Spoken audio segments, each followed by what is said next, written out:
अजीज़ दोस्तों, अस्सलाम वालेकुम, नमस्ते, सत श्री अकाल, जय जिनेंद्र, गुड आफ्टरनून। अजीज़ दोस्तों, चाइना काफ़ी एक्टिवली ऑपरेट कर रहा है पिछले ख़ास तौर पे 1-1.5 महीने से। आप अगर चाइना का ग्राफ देखें ना, तो कहाँ था चाइना आज से 40-50 साल पहले। फिर बढ़ते बढ़ते बढ़ते बढ़ते छा गया पूरी दुनिया पे, और ख़ास तौर पे इस मिलेनियम में 2000 के बाद से तो चाइना एक तरह से शूट कर रहा है, और नॉन स्टॉप शूट कर रहा था। और यूरोप और अमेरिका उसके मतलब मददगार थे, उसको मदद कर रहे थे एक तरह से। उनकी सारी इंडस्ट्री चाइना में शिफ्ट कर रहे थे। क्या उस वक्त इनको नहीं पता था कि चाइना में डेमोक्रेसी नहीं है, चाइना एक कम्युनिस्ट मुल्क है, चाइना एक डिक्टेटर मुल्क है, चाइना का कोई ह्यूमन राइट्स रिकॉर्ड नहीं है, चाइना में उगर, तिब्बत कहीं भी कोई मतलब आज़ादी नहीं है, सिविल लिबर्टीज़ नहीं है, रिलीजियस लिबर्टीज़ नहीं है। ये सब चीज़ें इनको पता थी, लेकिन ये डेमोक्रेसी की सौगात लेके पहुंच गए थे इराक, क्योंकि वहाँ का पेट्रोल कंट्रोल करना था। ये डेमोक्रेसी और ह्यूमन राइट्स और सिविल लिबर्टीज़ का पूरा ताबूत बना के कभी इराक जा रहे हैं, कभी सीरिया जा रहे हैं, कभी लीबिया जा रहे हैं, कभी पाकिस्तान, अफ़गानिस्तान। ये चाइना क्यों नहीं गए कभी? उस वक्त जब एप्पल की वहाँ पे इंडस्ट्री लग रही थी, सारा अमेरिकन इंडस्ट्रियलिस्ट वहाँ पे सारा भर भर के वो कर रहा था, चाइना से माल खरीदे जा रहे थे, चाइना से इंपोर्ट बढ़ा दी गई थी। उस वक्त ये लोग कहाँ सो रहे थे? बच्चा दुनिया में, अब आज का सोशल मीडिया का ज़माना है, आज का इंसान बहुत अवेयर्ड है चीज़ों से। आज आप अपने Washington post, New York post, BBC, अब CNN, इनकी क्रेडिबिलिटी ख़त्म हो गई। आज लोग उनको नहीं घास डालते, उनके प्रोपेगेंडा को।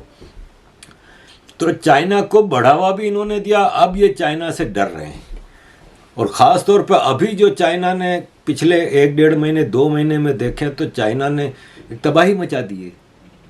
पहले चाइना के प्रेसिडेंट जी जिंग रशिया जाते हैं, पुतिन से मीटिंग करते हैं, एग्रीमेंट्स करते हैं, दोस्ती के नारे लगाते हैं एक दूसरे के साथ, हर चीज़ में, इकोनॉमी में, ट्रेड में, मिलिट्री में, हर चीज़ में साथ चलने के वादे करते हैं।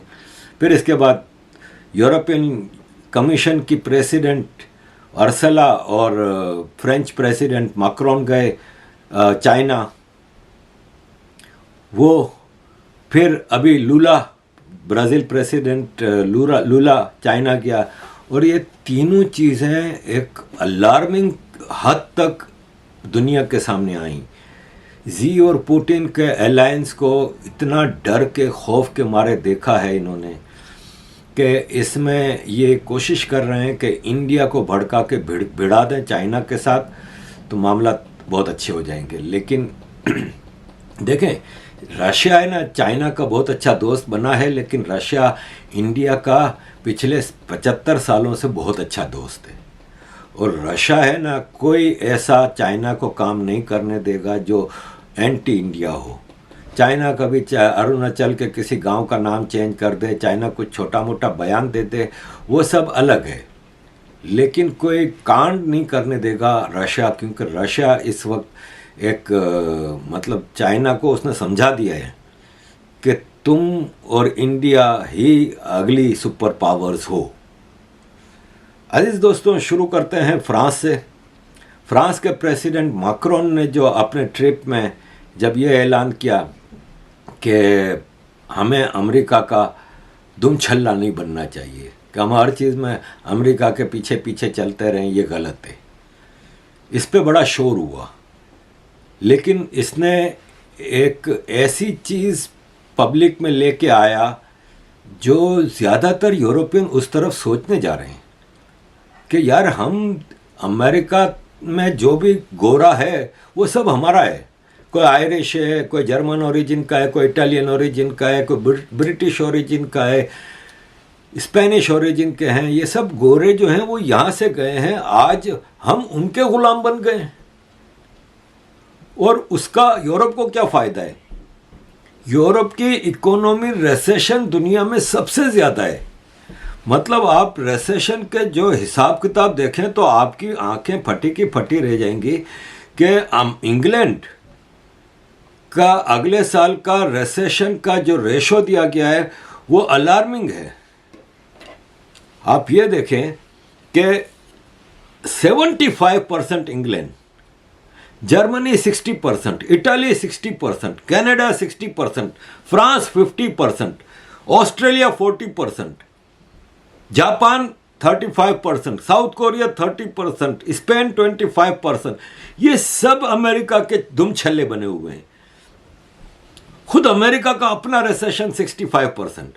और जो ग्लोबल इकोनॉमी की जो प्रोजेक्शन है जीडीपी की, उसमें टॉप 5 में एक भी ना अमेरिका है ना अमेरिका के अलाइज है, कोई यूरोपियन नहीं। सबसे खराब रेटिंग अगर ग्लोबल जीडीपी प्रोजेक्शन की है ना, वो इंग्लैंड की है, 0.3% minus, Germany minus 0.1%, France 0.7%, Italy 0.7%, Switzerland 0.8%। मतलब आप देखें कि जो अमेरिकन अलायंस की जो इकोनॉमीज हैं वो तबाह हो रही हैं। तो ये लोग अब अंदर खाने लीडर्स भी और आम आदमी भी सोचने पे मजबूर हो रहा है कि अमेरिका दुनिया भर में लूटमार करने जाता है अपनी डेमोक्रेसी और ह्यूमन राइट्स की दुकान लेके, उसमें हम उसके साथ मिल जाते हैं। हमें क्या मिलता है इसका?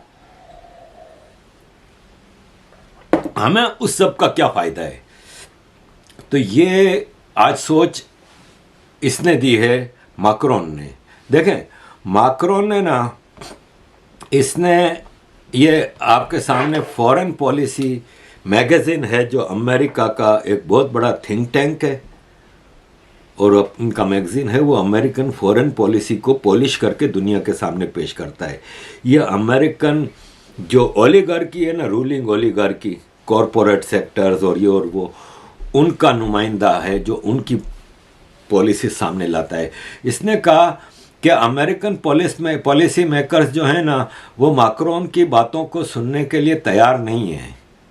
लेकिन आफ्टर ऑल मैक्रोन ने लाउडली जो चीज़ कही है ना, वो यूरोपियन पार्टनर्स खामोशी से अपने दरमियान बातें करते थे और सुनते थे।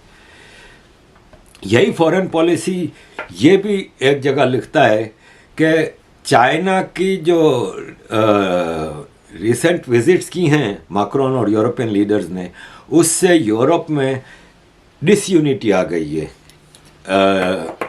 आपस में। मैक्रोन ने खाली ये नहीं कि चाइना में बैठ के एक बात की, इसने ये चीज़ आके वापस फ्रांस में मैगजीन लोइको को इंटरव्यू देते हुए कही, और फिर अपने एम्स्टर्डम के हॉलैंड के ट्रिप में मैक्रोन ने वापस हॉलैंड में बैठ के ये कहा कि मैं कहीं पे भी फ्रांस की पॉलिसी को चेंज नहीं कर रहा चाइना के हवाले से, लेकिन मैं एक बात कहता हूँ कि ये कहाँ की अक्लमंदी है कि हम हर चीज़ में अमेरिका को फॉलो करते जा रहे हैं। हम क्यों अमेरिका के दुम छल्ले बने हुए हैं? हम अपनी सोच कुछ नहीं रखते, जो अमेरिका कहता है हम उसको फॉलो करते हैं। ये कहाँ का तरीका है? फ्रांस वन चाइना की पॉलिसी पे मौजूद है। फ्रांस ताइवान के स्टेटस को सपोर्ट करता है। चाइना का ताइवान का जो मसला है वो जैसे है इसको ऐसे ही रहने दिया जाए, और इसके सॉल्यूशन के लिए हमें मिल बैठ के चीज़ें करनी चाहिए। ये जो अमेरिका कर रहा है ना, ये हम सपोर्ट नहीं कर सकते। अमेरिका ये कर रहा है कि चाइना के ताइवान के लीडर्स को बुला रहा है, कभी पोल्स्की जा रही है अमेरिकन लीडर ताइवान में, भड़का रहा है चाइना को कि जिस तरह रशिया को भड़का के यूक्रेन पे अटैक कराया, इस तरह चाइना को भड़का के ताइवान पे अटैक करके इनके पास एक बहाना आ जाए और वहाँ पे एक एटॉमिक वार शुरू कर दें उस रीजन में। क्योंकि यूक्रेन के मामले में यूरोप करीब है, इसलिए इनको डर है। वहाँ पे साउथ सी चाइना में अगर ताइवान के ऊपर कुछ होता है तो वहाँ पे अमेरिका अपनी पूरी फोर्स लगा देगा, साथ में वहाँ पे इनके अलाइज हैं जापान, साउथ कोरिया। लेकिन वो जंग बहुत ख़तरनाक होगी, और यूरोप को अंदाज़ा हो गया है कि उस जंग से एशिया तो तबाह होगा ही होगा, लेकिन यूरोप बिल्कुल तबाह हो जाएगा। क्योंकि एशिया की एमर्जिंग इकोनॉमीज़ हैं, यूरोप की डिक्लाइनिंग इकोनॉमीज़ हैं। यूरोप के लोगों का खर्चा और स्टैंडर्ड ऑफ लाइफ इतना हाई है कि उसको फिर मेंटेन करना यूरोपियंस के लिए मुश्किल होगा। अब जैसे फिलीपीन में अमेरिका ने ड्रिलिंग शुरू की है और लार्जेस्ट वॉर ड्रिल्स फिलीपीन में अमेरिका कर रहा है। अब आप ये बताएं कि इस तरह की चीज़ों से अमेरिका क्या कर रहा है। डिस्प्यूटेड इलाकों में इस तरह की ये जो चीज़ें कर रहा है, इससे मामलात आगे बढ़ेंगे। चाइना ने यूरोप अमेरिका को बहुत पीछे छोड़ दिया है।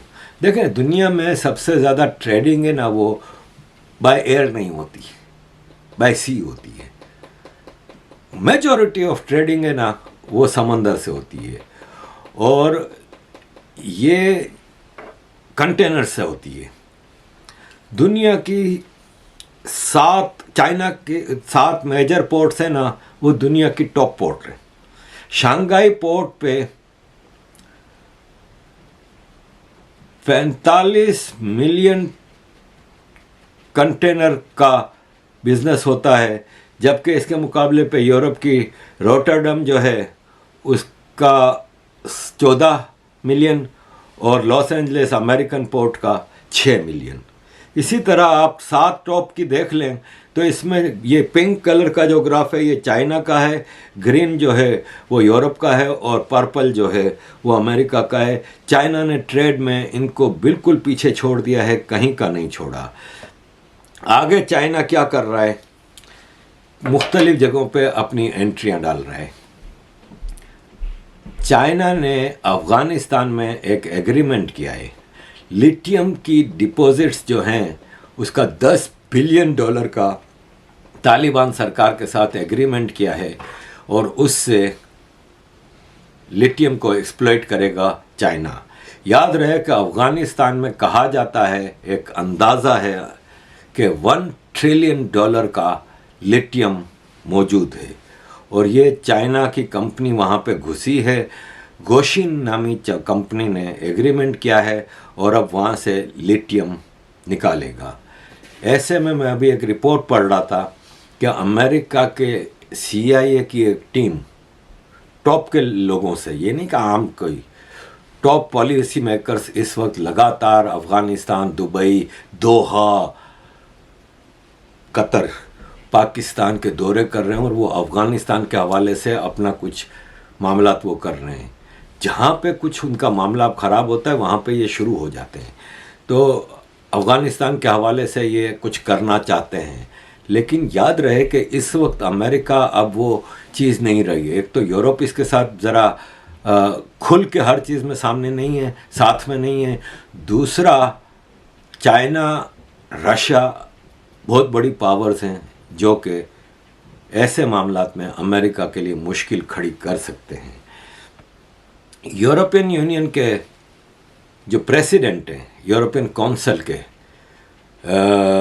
ये बेल्जियम के एक्स प्राइम मिनिस्टर भी रहे हैं, चार्ल्स मिशेल। मैं इनसे मिला था साउथ अफ्रीका में जब ये बेल्जियम के फॉरेन मिनिस्टर थे। साउथ अफ्रीका में वर्ल्ड कॉन्फ्रेंस अगेंस्ट रेसिज्म में मेरी कैफेटेरिया में डरबन के वर्ल्ड एक्सपो सेंटर में इनसे एक अच्छी खासी तकरीबन पौने घंटे की मीटिंग रही थी, क्योंकि मैं भी उस वक्त बेल्जियम में रहता था। इन्होंने मेरी बातें सुनी थी। ये क्वाइट सोच के मालिक हैं। इन्होंने भी कहा है कि मैक्रोन ने जो स्ट्रेटेजिक ऑटोनॉमी की बात की है और अमेरिका से दूर रहने की बात की है, ये अच्छी चीज़ है और हम समझते हैं कि ये हमें वॉशिंगटन को कंटिन्यूसली फॉलो करने से दूर रहना चाहिए। अजीज़ दोस्तों, थोड़ी बात करेंगे लूला की। लूला के बारे में बात करने से पहले मैं ज़रा आपको एक और चीज़ बता दूं कि चाइना का साउथ अमेरिका में बहुत ज़्यादा इन्फ्लुएंस बढ़ता जा रहा है।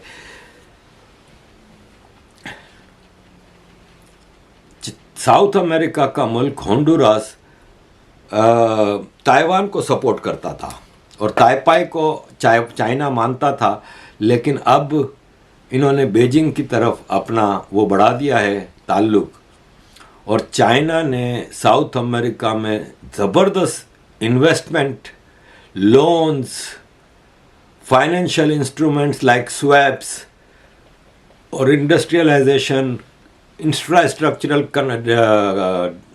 प्रोजेक्ट्स, इन सब की तरफ काम करना शुरू किया है। और चाइना इस वक्त साउथ अमेरिका में अमेरिका को बिल्कुल पीछे छोड़ रहा है। चाइना साउथ अमेरिका का लार्जेस्ट ट्रेडिंग पार्टनर बन चुका है। President Lula of Brazil China गए थे, जिसके बारे में काफ़ी शोर हो रहा था। उन्होंने ये कहा है, चाइना में बैठ के उन्होंने जो जो बातें की उसमें से कुछ बातें आपके सामने रखूँगा, कि हम पूरी दुनिया ने बिज़नेस के लिए डॉलर को बेस क्यों बनाया हुआ है। हम डॉलर के साथ क्यों चीज़ें कर सकते हैं, हम अपनी लोकल करेंसीज में क्यों नहीं कर सकते। पहले सोना होता था इंटरनेशनल करेंसी, जिसमें दुनिया भर के सौदे होते थे। अब सोने को हटा के डॉलर कौन लाया? ये कौन है जो ये स्टैंडर्ड सेटल करता है? ये ब्रिक्स के हेडक्वार्टर में बैठ के लूला ने ये बात की। इसके अलावा प्रेसिडेंट लूला ने यह भी कहा कि यूक्रेन में जो हो रहा है ना, इसका असल कारण अमेरिका और यूरोप का यूक्रेन को बढ़ावा देना, हथियार सप्लाई करना और जंग को कंटिन्यू करने की कोशिश है। इस तरह ये जंग नहीं रुकेगी। इस जंग को रोकना है तो इंटरनेशनल कंट्रीज़ जो हैं, ख़ासतौर पर इन्फ्लुएंशियल कंट्रीज़, उनको सीज़ फायर की तरफ ले जाना चाहिए यूक्रेन और रशिया को। बजाय इसके ये होता है कि आप सारा प्रेशर डालते हैं रशिया के ऊपर कि वो जंग बंदी करे, सब कुछ करे, लेकिन दूसरी तरफ पूरा वेस्ट जो है वो हथियार सप्लाई कर रहा है मुसलसल यूक्रेन को, और यूक्रेन को बढ़ावा दे रहा है कि जंग कंटिन्यू करो। ये एक बहुत ही गलत चीज़ है। लूला ने ये चाइना जाने से पहले कहा था कि हम सपोर्ट करेंगे कि दुनिया के मुख्तलिफ ममालिक मिला के एक हम टीम बनाएं जो यूक्रेन और रशिया की जंग को ख़त्म कराए।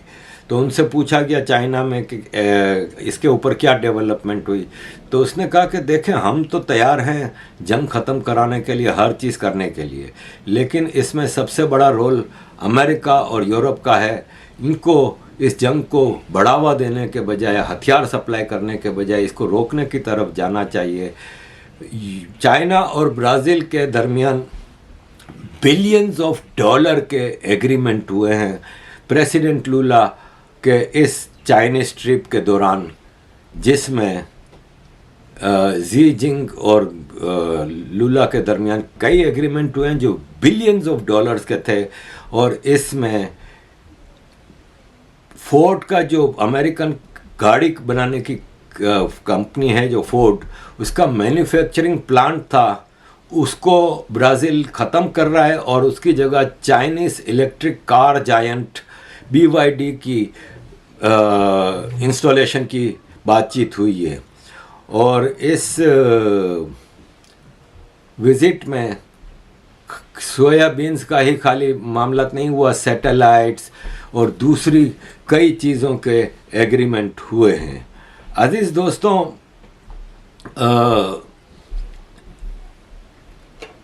चाइना के प्रेसिडेंट लूला, ब्राज़ील के प्रेसिडेंट लूला ने कहा कि मुझे याद है अच्छी तरह का, कुछ अरसे पहले की बात है कि हम चाइना की तरफ देखते थे तो रहम से देखते थे कि ये गरीब मुल्क है, ये थर्ड वर्ल्ड का कंट्री है।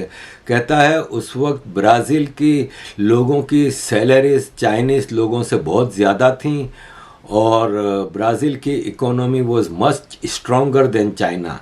लेकिन आज हम चाइना का जो जायंट बन गया है उसको देखते हैं, इससे अंदाज़ा होता है कि चाइना ने कितना एक एग्ज़ाम्पल सेट किया है जिसको हर आदमी को फॉलो करना चाहिए। और हमें चाइना के साथ दोस्ती की तरफ देखना चाहिए जिससे कि हमें फ़ायदा हो। लूला ने एक और बात की कि 2008 के फाइनेंशियल क्राइसिस जब हुए थे तब मैंने G20 की समिट मीटिंग में ये कहा था कि जो बड़े मुल्क हैं, जो अमीर मुल्क हैं, वो गरीब मुल्कों में ज़्यादा से ज़्यादा इन्वेस्टमेंट करें डेवलपिंग कंट्रीज़ में। लेकिन मैं ये देखता हूँ कि उसके बाद किसी अमीर मुल्क ने गरीब मुल्कों में इन्वेस्टमेंट नहीं की सिवाय चाइना के। सिर्फ एक चाइना था जिसने दुनिया भर के गरीब मुल्कों में इन्वेस्टमेंट की। अज़ीज़ दोस्तों, चाइना के हवाले से ये मैंने आपके सामने मुख्तलिफ पर्सपेक्टिव रखे। चाइना की जो इंटरनेशनल इन्फ्लुएंस है, इकोनॉमिक डेवलपमेंट है, चाइना जो दुनिया में इन्फ्लुएंशियल प्रोजेक्ट्स लाइक सी पैक और वन बेल्ट वन रोड और इस टाइप की चीज़ें ला रहा है, चाइना अफ्रीका और साउथ अमेरिका में जो इन्वेस्टमेंट ला रहा है, ये चीज़ें आप देखें कि आज वेस्ट इससे परेशान ज़रूर हो रहा है, लेकिन इसमें वेस्ट का बड़ा किरदार है। वेस्ट ने चाइना को ये मौका दिया कि वो इस तरफ जाए। चाइना का ह्यूमन राइट्स रिकॉर्ड, चाइना में डेमोक्रेसी ना होना, ये सब चीज़ें आज वेस्ट को क्यों याद आ रही हैं? तो मैं ये समझता हूँ कि वेस्ट को चाहिए कि बजाय एक very democratic country like India, जिसका ह्यूमन राइट्स रिकॉर्ड भी बहुत ज़बरदस्त है, जिसकी डाइवर्सिटी, जिसका टॉलरेंस, जिसका अपना हिस्टोरिकल पोटेंशियल, तो अपना जोर बजाय इसके कि इंडिया को मलाइन करने के, इंडिया के ख़िलाफ़ साजिशें करने से, इंडिया के ख़िलाफ़ इंटरनेशनल प्रोपेगेंडा को बढ़ावा देने के बजाय इसके ये सब करने के, इनको चाइना के ऊपर ज़ोर रखना चाहिए और इंडिया के ख़िलाफ़ सरकारी तौर पे ये कोशिश हो कि इस प्रोपेगेंडा को रोका जाए। जिस तरह हिंदू फोबिया अमेरिका और यूरोप में बढ़ता जा रहा है, इसको एक कानून बनाया जाए, जैसे कि एक इस्लामोफोबिया का कानून बनाया गया, और जो कल्प्रिट्स हैं, जो हेट स्पीच है, उसको रोका जाए। ऐसे ही जैसे यहूदियों के ख़िलाफ़, जुडाइज़म के ख़िलाफ़ एंटीसेमेटिक का कानून है, ऐसे हिंदुओं और इंडिया के ख़िलाफ़ प्रोपेगेंडा की जांच कराई जाए और सपोर्ट किया जाए इंडिया को आगे बढ़ बढ़ के कि इंडिया अगर दुनिया में मेजर पावर बनता है तो फिर इंडिया की इंटेंशन सबको पता है कि 5000 साल 10,000 साल पीछे भी आप चले जाएं तो इंडिया कभी भी इम्पीरियलिस्टिक सोच का कंट्री नहीं रहा, और इंडिया दुनिया के लिए हमेशा पॉजिटिव नज़र रखता है। किसी मुल्क के ख़िलाफ़ इंडिया का इन्वेजन नहीं होता, कोई मुल्क कब्ज़ा नहीं किया हुआ, बजाय इसके ये कि आधे से ज़्यादा इंडिया से छीन लिया गया, जबकि चाइना आधे से ज़्यादा कब्ज़े की जगह पे है, जिसमें जिंगजियांग, तिब्बत। तो वेस्ट को इस तरफ सोचना चाहिए बजाय इसके कि इस वक्त इनका पूरा जोर एंटी इंडिया प्रोपेगेंडा और इन चीज़ों की तरफ है। तो ये इनके जो माउथ पीस है ना, जो वॉशिंगटन पोस्ट है, न्यूयॉर्क टाइम्स है, BBC है, CNBC है, ABC है, CNN है, ये सब गवर्नमेंट फंडेड हैं या कॉरपोरेट फंडेड हैं। ये इनकी पॉलिसी को चलाते हैं। आप जिसके फंडेड होंगे उसकी पॉलिसी को चलाएंगे, तो इनका फ़र्ज़ है कि वो इनको करेक्ट लाइंस की तरफ, जर्नलिज्म प्रोपेगेंडा करने की तरफ डालें। थैंक यू वेरी मच अजीज़ दोस्तों for all your support. Keep supporting.